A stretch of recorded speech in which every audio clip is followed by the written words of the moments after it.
A pré-existência do Filho de Deus. De volta à doutrina apostólica. Capítulo 11. O Filho foi gerado antes da criação, porém não criado. A compreensão do ensino do William Branham sobre a pré-existência do Filho de Deus exige certos cuidados de modo a não inferir conclusões que possam levá-lo a fazer afirmações que ele não fez. Embora ele tenha dito que o Filho estava com o Pai desde antes da criação do mundo, ele não está com isso afirmando que Jesus seria o primeiro ser criado por Deus, porque o Filho Jesus Cristo, ainda que tivesse um princípio, não era uma criatura. Na verdade, ele não era uma criação de nenhum tipo.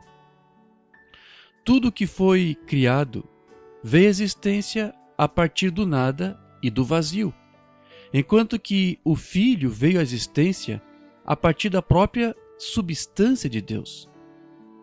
O que Deus fez ao gerar o seu Filho não foi uma criação, mas dar uma formação ou modelação visível de sua própria substância.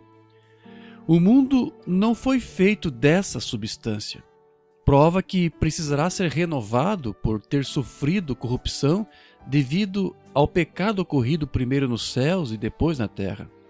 Mas o Filho de Deus não sofreu corrupção de nenhuma espécie, porque, como possuía a mesma natureza do Pai em si, não cometeu pecado, ainda que tivesse assumido posteriormente um corpo na semelhança da carne pecaminosa.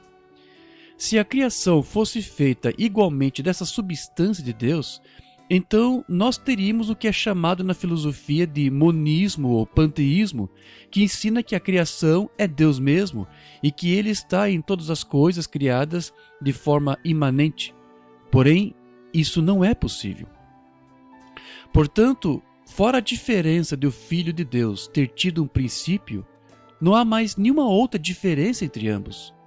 O irmão Branham ensinava que, para alguém ser um filho, ele necessita ter um princípio. E Jesus teve o seu princípio quando foi gerado ou formado da mesma substância do Pai, antes do princípio criacional. Para o irmão Branham, o fato do Filho de Deus ter tido um princípio gera um enorme obstáculo para a doutrina católica ou trinitária que faz de Jesus o Filho eterno de Deus. Mensagem Sedento por Vida, 30 de junho de 57, parágrafos 11 a 12. Eu me sinto tão livre como se eu estivesse em meu tabernáculo. E para dar uma pequena base aqui antes de eu trazer a minha mensagem para você do Senhor, eu quero apenas mostrar um pequeno ensino bíblico por um momento. Existe um espírito no mundo que é real, puro, amor inadulterável. E esse amor vem do grande espírito que é Deus. Existe um espírito no mundo tão puro, justiça inadulterável. Esse espírito vem de Deus. Todos os espíritos de justiça, de amor, de pureza, que é Deus. Esse é o eterno, infindável, sem princípio ou fim. Esse é Deus, sem princípio, sem começo e sem fim. O Logos que saiu de Deus quando, sem desconsiderar o povo católico agora, mas a Igreja Católica, meu fundamento, minha família é católica. E eu tenho o povo católico aqui, o livro chamado Fatos da Nossa Fé, e eles usam a palavra da filiação eterna de Deus. A palavra nem mesmo faz sentido para mim. A palavra eterno quer dizer eternidade, que não teve começo ou que não tem fim. E filho quer dizer que teve um começo. Então, como poderia ser uma divindade eterna, mas nunca uma filiação eterna? Um filho é algo que é gerado de algo, alguém que é gerado de algo. Então teve um princípio. Então, e o Logos, que era o Filho de Deus, saiu, criado por essas grandes fontes de pureza, Deus, quando aqueles espíritos saíram, e isso criou o Logos. Embora o irmão Branham esteja usando a palavra criado, criou, ele está se referindo não exatamente à criação do Logos em si. Este é o Filho gerado, mas o seu corpo teofânico. Deus gerou o seu Filho, que foi o Logos que saiu de Deus, e então criou para esse Filho, ou Logos, um corpo espiritual, o qual Deus também usaria como se fosse o seu próprio corpo. E era um corpo. Estava na forma do que nós estamos agora, que é chamado, na maneira clerical de falar, uma teofania. Estava numa forma de teofania.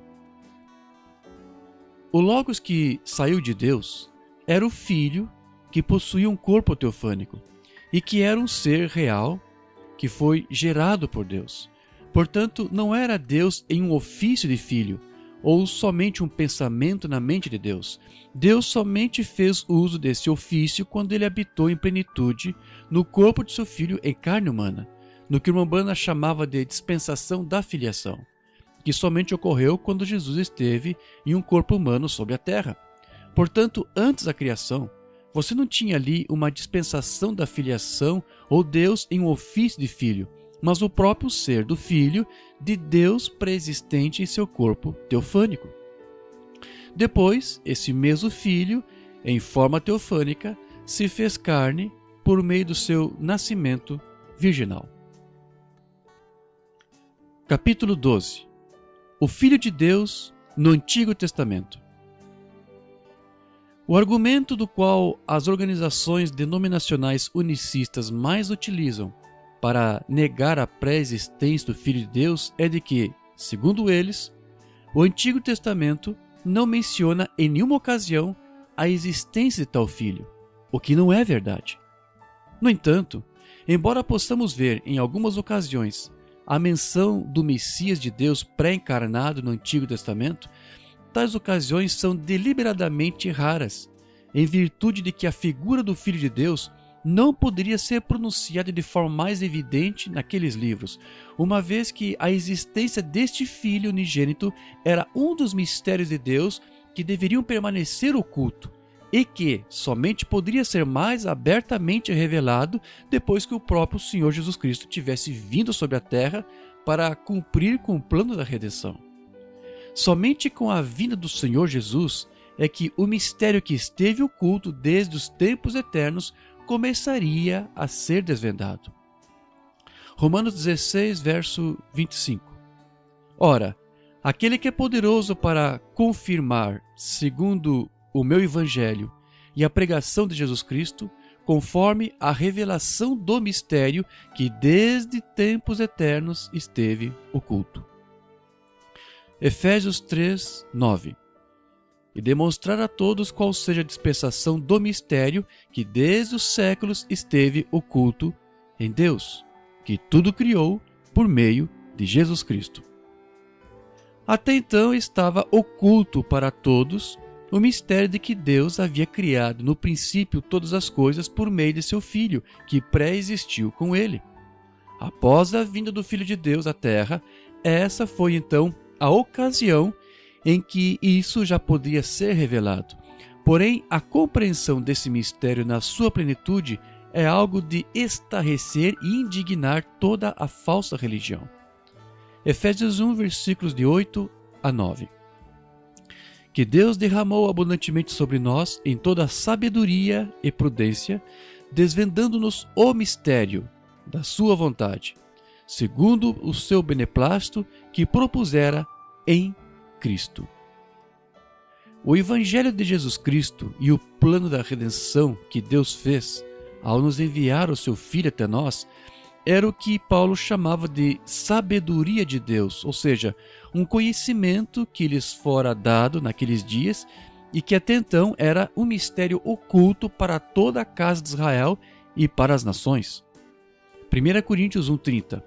Mas vós sois dele, em Jesus Cristo, o qual para nós foi feito por Deus sabedoria e justiça e santificação e redenção.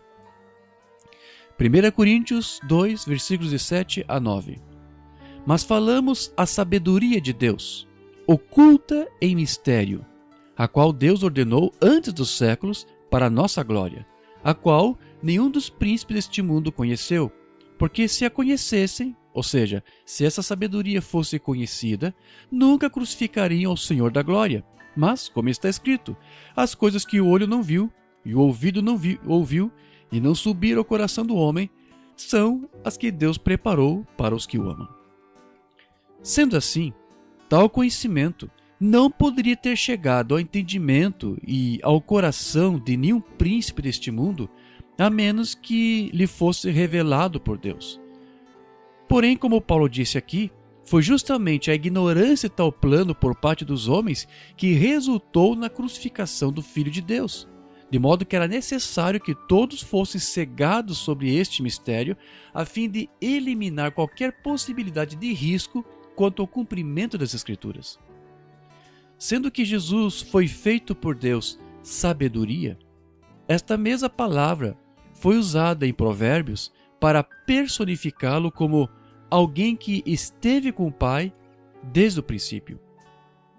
Provérbios capítulo 8, versículos 22 a 36. O Senhor me possuiu no princípio de seus caminhos, desde então e antes de suas obras. Ou seja, antes da fundação do mundo ou de qualquer criação. A palavra possuiu foi traduzida em algumas versões por criou, que aliás era a tradução preferida de Ário, a fim de fazer do Filho de Deus o primeiro ser criado, para dessa maneira se opor à doutrina da filiação eterna dos trinitários. Porém, como sabemos, ambas as interpretações são desprovidas de razão e de entendimento. Desde a eternidade fui ungida, do hebraico Nazak. O irmão Branham disse que o Filho que saiu de Deus no princípio era o Logos, que também era a unção ou o ungido. Porém, além de ungido, essa palavra Nazak também significa moldar ou fundir uma imagem, que conforme foi dito em Hebreus 1:3, sabemos que o Filho foi moldado na expressa imagem do ser de seu Pai. Desde a eternidade fui ungida, desde o princípio, antes do começo da terra, quando ainda não havia abismos, fui gerada. Do hebraico shul, que vem da raiz shil, que possui o sentido de ser nascido ou ser trazido à luz. Isso nos faz lembrar o irmão Branham explicando que Deus deu à luz ao seu Filho antes que houvesse até mesmo um átomo ou ar para fazer um átomo. Fui gerada quando ainda não havia fontes carregadas de água, antes que os montes se houvessem assentado, antes dos outeiros eu fui gerada. Ainda ele não tinha feito a terra, nem os campos, nem o princípio do pó do mundo. Quando ele preparava os céus, aí estava eu. Quando traçava o horizonte sobre a face do abismo, quando firmava as nuvens acima, quando fortificava as fontes do abismo, quando fixava ao mar o seu termo, para que as águas não transpassassem o seu mando, quando compunha os fundamentos da terra, então eu estava com ele, não em sua mente, pois como ele declarou aqui, foi trazido à luz e gerado. Ele é o Filho unigênito que estava com Deus desde antes da fundação do mundo. Esta palavra com aqui é etzel, que significa ao lado, próximo, perto, junto, contíguo, exatamente como Jesus disse em João 17:5, o qual já verificamos. Eu estava com ele e era seu arquiteto, do hebraico amou, que significa artífice, arquiteto, trabalhador capacitado ou hábil. Ou seja, esse é o agente da criação de Deus. Deus criou tudo por meio desse seu arquiteto, Jesus, e sem ele, nada do que foi feito se fez. E era seu arquiteto, era cada dia as suas delícias, alegrando-me perante ele em todo o tempo, regozijando-me. Essas palavras alegrando-me e regozijando-me foram traduzidas da mesma palavra sachak, que significa divertir-se, mais precisamente brincar, como aparece em outras versões da Bíblia. O que nos faz mais uma vez lembrar do ensino do irmão Branham, que dizia que o filho antes da criação era como uma criança que brincava em volta do seu pai. Observe, portanto, que a linguagem que o profeta de Deus se esforçou em usar foi a mais bíblica possível. Regozijando-me no seu mundo habitável e enchendo-me do prazer com os filhos dos homens. Essa sabedoria não somente habitará entre os homens, mas assumirá a forma deles. Agora, pois, filhos, ouvi-me, porque bem-aventurados serão os que guardarem os meus caminhos. Ouvi a instrução, e sede sábios, não a rejeiteis.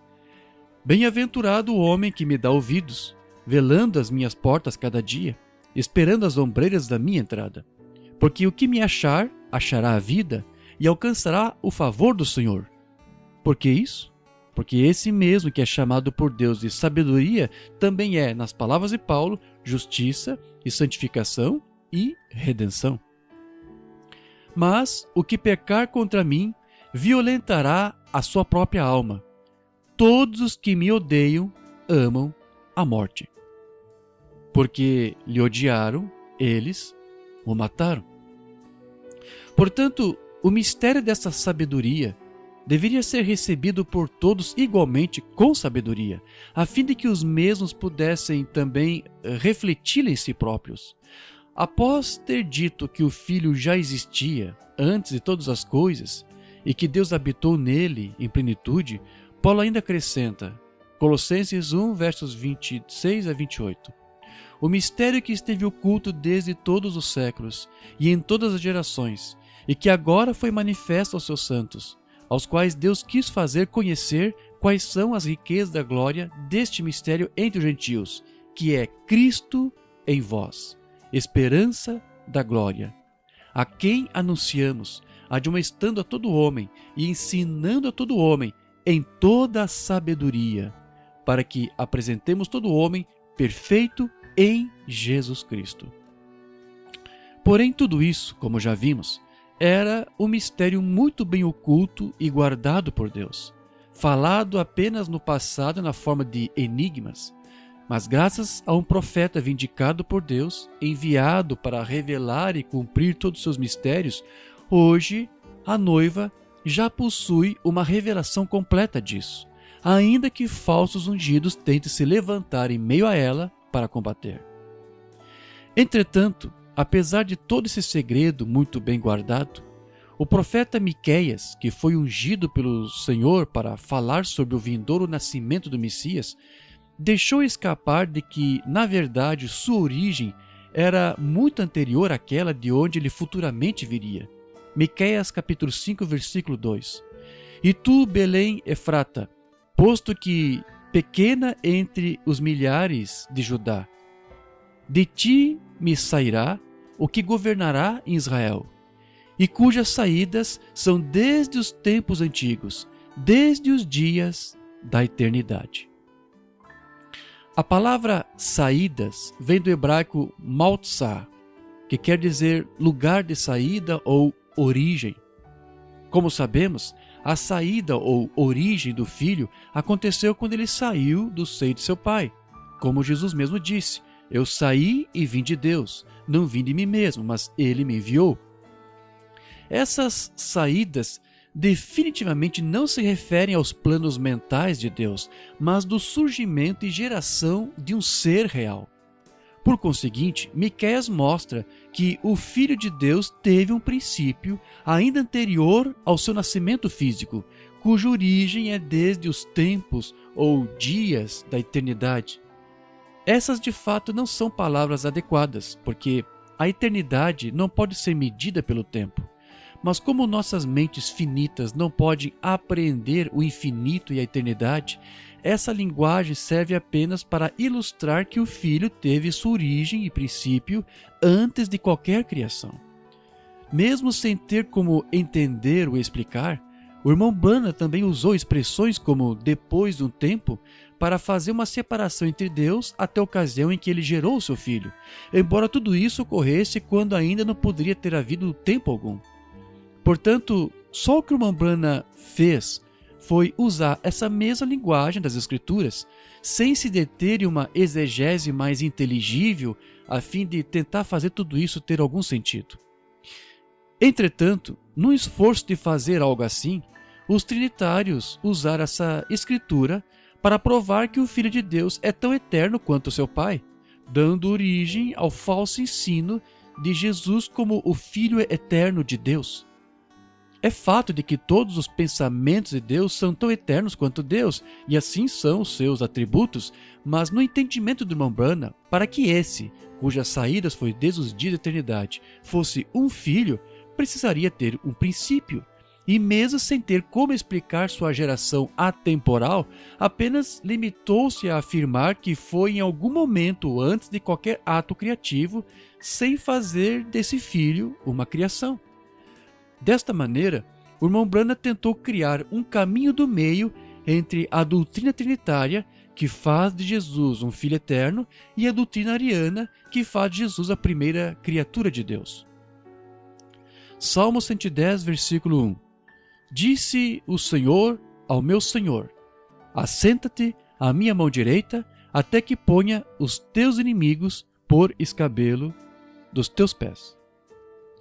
No texto hebraico consta assim: disse Jeová, Senhor, ao meu Adão. Não existem dois senhores ou duas pessoas de uma divindade. Isso é uma falácia. Só existe um Senhor e Deus. Porém, este meu Senhor de Davi não é o Deus Jeová, mas Adão ou Adoni, que quer dizer chefe, mestre, superintendente, senhor, rei, proprietário, profeta, governador, príncipe, sacerdote, capitão. Significa alguém que tem domínio e autoridade. Portanto, embora esse Senhor tenha autoridade sobre Davi, contudo Deus tem autoridade sobre ele. Deus conversou com este chefe de Davi e disse: assenta-te à minha mão direita, até que ponha os teus inimigos por escabelo dos teus pés. Este chefe de Davi, com quem Deus conversou, era Jesus, o seu filho, que de acordo com esse salmo, é sacerdote segundo a ordem de Melquisedeque, seu pai. Nos dias de Jesus, muitos religiosos não criam que o Messias seria o Filho de Deus, porque isso ainda era um mistério para muitos. Isso ficou muito claro quando Jesus perguntou aos fariseus: de quem Cristo é filho? Eles lhe responderam que Cristo seria filho de Davi, porque eles não conseguiam crer que Deus tinha o filho. Então, Jesus lhe citou o Salmo 110, onde ele mesmo, o Filho de Deus, era chamado de Senhor por Davi, de modo que ele os questiona: então, como Cristo pode ser filho de Davi, se Davi lhe chamou de Senhor? Desde quando um pai trata seu filho como Senhor ou chefe? Jesus, com tudo isso, deixou muito bem claro para nós de que aquela escritura estava mencionando a existência de um filho com quem o seu pai conversava. Porém, os fariseus haviam passado por alto este indício da existência do Filho de Deus registrado no Antigo Testamento. Portanto, essa escritura não está tratando de alguém conversando consigo mesmo em um ofício, e tampouco de um filho sendo seu próprio pai, ou ainda de duas pessoas de um mesmo Deus tendo uma conversa, mas de Deus conversando com seu Filho unigênito, o mesmo para quem Deus disse em Gênesis 1, 26, se dirigindo e dizendo: façamos o homem à nossa imagem, conforme a nossa semelhança. Entretanto, como os fariseus não se conseguiam entender a existência do Filho de Deus presente no Salmo 110, verso 1, obviamente que eles também não conseguiriam entender a pré-existência de si mesmo Filho em Gênesis 1, 26. Capítulo 13. A teofania do Filho de Deus no Antigo Testamento. O irmão Branham cria na cristofania, ou seja, nas aparições do Filho de Deus no Antigo Testamento, em seu corpo teofânico. Como o corpo teofânico de Jesus era o próprio corpo que o Deus Jeová usava para se manifestar e tornar-se conhecido, Deus se manifestava por meio dessa teofania. Jesus disse: Eu estou no Pai. Portanto, onde o Pai estivesse ou se manifestasse uma teofania, o Filho também deveria de estar ali, porque ele foi e sempre será a imagem visível do Deus invisível. Um exemplo que o irmão Branham citava era o caso do sacerdote Melquisedeque, quando apareceu para Abraão. Segundo ele, tratava-se na verdade do Espírito de Deus em uma teofania encarnada em um corpo físico criado do pó da terra, porém aquela teofania encarnada era do seu filho. Hebreus capítulo 1. Mensagem do dia 21 de agosto de 57, parágrafos 164 a 167. E agora é aqui, essa grande teofania aqui de pé. O que aquele grande Deus Jeová, você sabe o que ele disse? Ele simplesmente se inclinou e encheu a mão de átomos, apanhou um pouco de luz e derramou isto assim e foi. O irmão Branham sopra. Um corpo. E simplesmente entrou nisto. E isto é tudo. Disse: venha cá, Gabriel, aquele grande arcanjo. Entre, o irmão Branham sopra. Entre nisso. Venha cá, Miguel, o anjo à sua direita. O irmão Branham sopra. Para o judeu: entre nisso. Deus e dois anjos andaram aqui em carne humana, e beberam o leite da vaca, e comeram a manteiga tirada do leite, e comeram algum pão de milho, e comeram a carne do novilho. Dois anjos e Deus. Assim diz a Bíblia.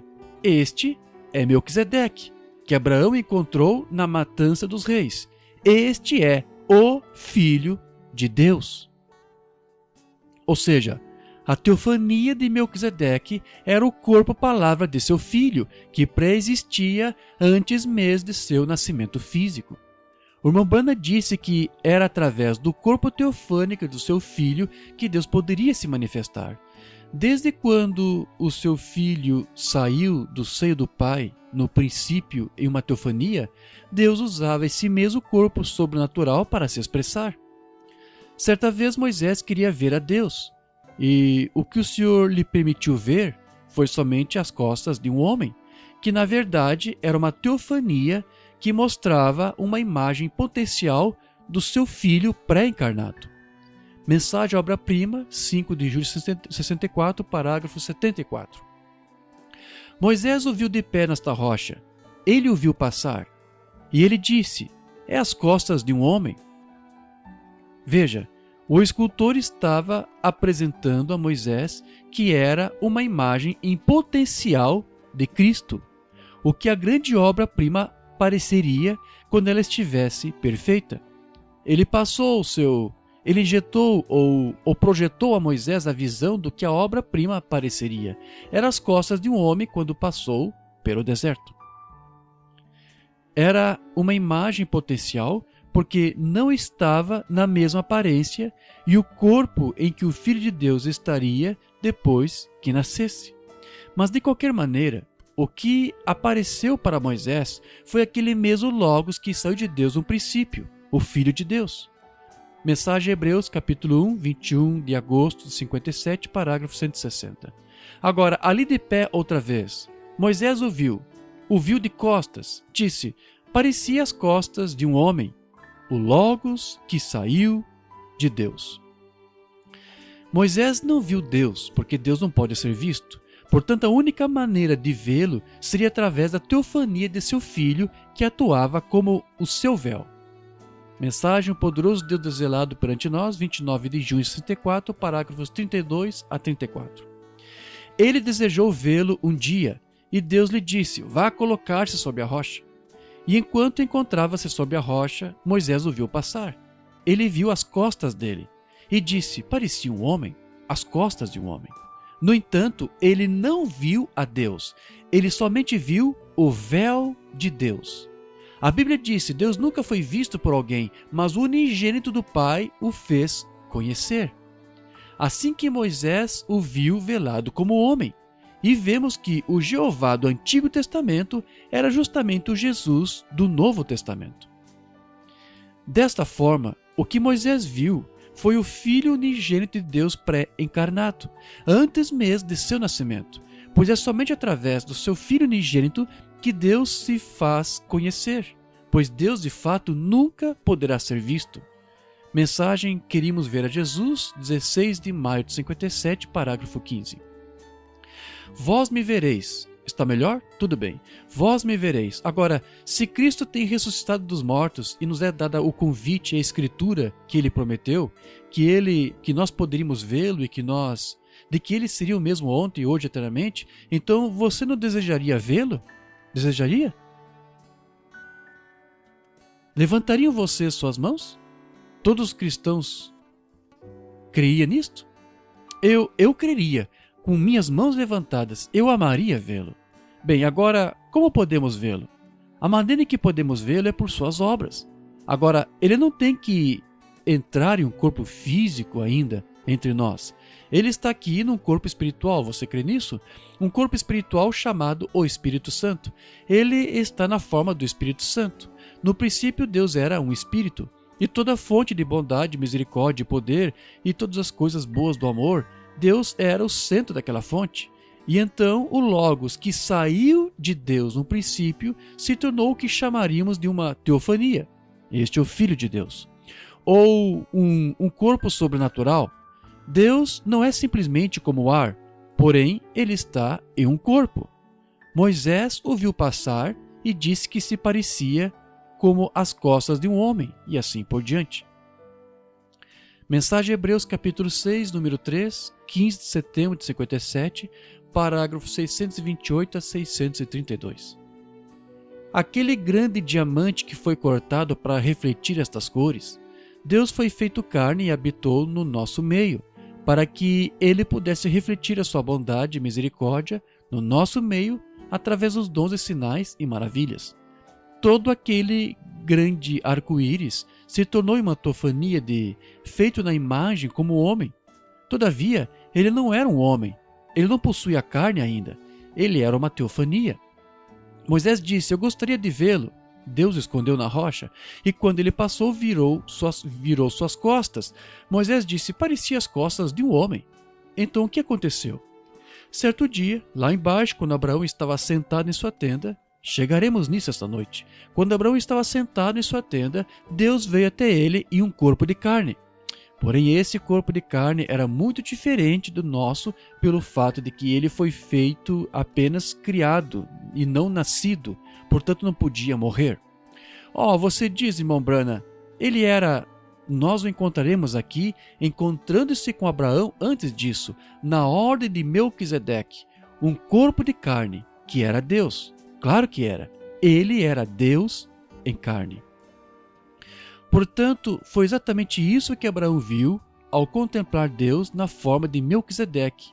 E igualmente mais tarde, quando Deus voltou a aparecer para ele com 2 anjos, pouco antes que Sodoma e Gomorra fossem destruídas. Abraão viu Deus velado no corpo teofânico do seu filho pré-existente, que era uma imagem potencial de si mesmo. Deus, o Eu Sou, aquele que não podia ser visto, manifestava-se de forma visível por meio da teofania de seu filho, que era ao mesmo tempo o próprio corpo de Deus, Jeová. Mensagem Quem é este Melquisedeque, 21 de fevereiro de 65, parágrafo 99. Ele disse: ninguém pode ver minha face. Ele disse: porei minha mão sobre teus olhos, e eu passarei, e você pode ver minhas costas, porém não a minha face. Vê? E quando ele passou, eram as costas de um homem. Era a teofania. Então a palavra que veio a Moisés, eu sou, isso era a palavra. A palavra veio a Moisés na forma de uma coluna de fogo, numa sarça ardente, o eu sou. Mensagem Hebreus capítulo 1, 21 de agosto de 57, parágrafo 157. Ele disse: antes que Abraão existisse, eu sou. Aí está ele. Quem era o eu sou? Um nome perpétuo para todas as gerações. Aquele era aquela coluna de fogo da sarça ardente. Eu sou o eu sou. Ali estava ele. Aquela teofania encontrada aqui, chamada de Filho de Deus. O eu sou, o Jeová. Uma outra ocasião onde Mombrana deixava bem claro a sua fé na pré-existência do Filho de Deus, era quando ele narrava a ocasião em que os 3 filhos hebreus foram lançados na fornalha ardente. O Mombrana cria que o 4º homem que estava lá dentro para livrá-los das chamas era o próprio Senhor Jesus Cristo, a teofania do Filho de Deus em sua imagem potencial, enviada até eles por Deus. Mensagem Possuindo as Portas do Inimigo, 8 de novembro de 59, parágrafo 27. Eles os levaram diretamente até a fornalha ardente, e quando eles abriram a porta e os jogaram nas chamas, o inimigo que teria lhes consumido, eles possuíram a porta do seu inimigo. Deus enviou o seu Filho naquelas chamas de fogo e esfriou as cinzas e conversou com eles enquanto eles estavam lá dentro. Deus não enviou o seu Filho para uma fornalha mental, mas literal e ardente, onde os 3 hebreus também estavam. Mensagem Tua descendência possuirá as portas do teu inimigo, 21 de novembro de 59, parágrafo 21. Os filhos hebreus, quando foram jogados em uma fornalha ardente, eles possuíram as portas da fornalha, e o Filho de Deus desceu e tirou o fogo deles. Eles se apoderaram das portas do seu inimigo. Aqui, o irmão Branham disse que Deus enviou o seu Filho para ajudar os judeus na fornalha ardente. Para que isso fosse possível, o irmão Branham precisava crer que o Filho tinha uma pré-existência, a fim de que fosse enviado até aqueles judeus bem antes do seu nascimento virginal. Deste modo, enquanto alguns ministros da mensagem dizem que não há registro da existência do Filho de Deus no Antigo Testamento, vemos que o irmão Branham não compartilhava dessa opinião.